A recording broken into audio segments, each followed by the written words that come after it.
What's up, internet? Welcome back. This is Linger22. The Atari VCS news just keeps getting worse and worse, and with their next update, it doesn't really change much, but it does add something that I think they needed to do a long time ago. But before I get into it, let me just remind you guys that this is a forum discussion video, so if you have any comments, leave it down below so we can discuss it, and subscribe for more content. So in an update that Atari VCS has put out, they have shown off a little more of the PCB that they've shown, and a lot of people were skeptical about the PCB because, for one, where was the RAM? Well, it looks like the RAM is going to be on the back, and in one of my recent videos I did mention that the RAM is probably going to be in an area where they would want to change it out, since that's one of the things that they're promising, is that the RAM will be interchangeable. Since it's on the back, I presume that there might be like something on the back where you can easily change it. And then they talked a little bit about the OS, which is, in my opinion, the most important thing that they could possibly talk about for this project. And not surprisingly, it's not done. In fact, it looks nothing like what you think a launcher should look like.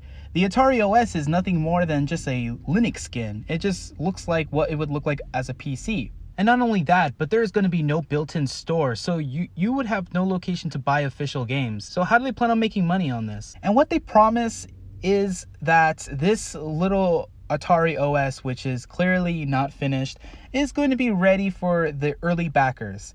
Because apparently early backers paid to be privileged testers. Now, I know there's people out there who's totally fine with that. There's people out there who wanted the Atari OS they're totally fine with it just being an official Linux PC that looks like an Atari. And when I say official, it's official to the Atari company that is post-Atari, really. With all this news, if this was the only news that we got, I would have said this was good news. This is a good insight onto what's really going on. It could have been the faithful area where they're finally showing us, like, hey, we're not doing a great job, but hey, we're doing our best. This could have been that. But then the other news came in. The news that kind of really ruined everything. And if it was a dumpster fire before, now the entire building that dumpster was next to is on fire. You see, the system architect for the console itself, he quit recently. And why did he quit? Because he wasn't paid for 6 months. Remember, Atari was questioned on why Rob Wyatt was doing something else on his own time. And is he really part of Atari? Well, apparently he's not, because he wasn't getting paid. Now, why was Atari not paying them? We don't know. But it's not right to do that, especially since he seems like he wanted to go all the way through with it, but now he can't because he's not getting paid for his work. And that work does cost money.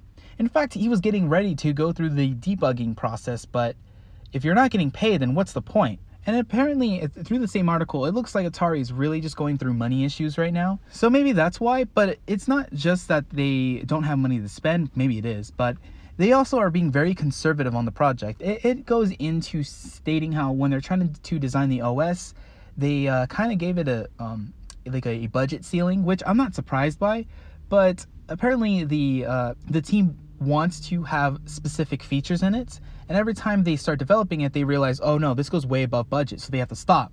They have to start again from scratch, and that's kind of why we don't have an Atari OS yet. I think what they should have done is they should have calculated the budget and then said, okay, it's got to be this simple. They've got to be under that budget. That way, if it stretches at all, it's not going to be too much, and they can still fit it within the theoretical budget that they will propose. I'm glad that it seems like the backers will get something, but they're literally just going to get a Linux PC that looks like something like an Atari. So while it seems like it's an unfinished product, let me know if you guys think that this is good enough and this is what you want.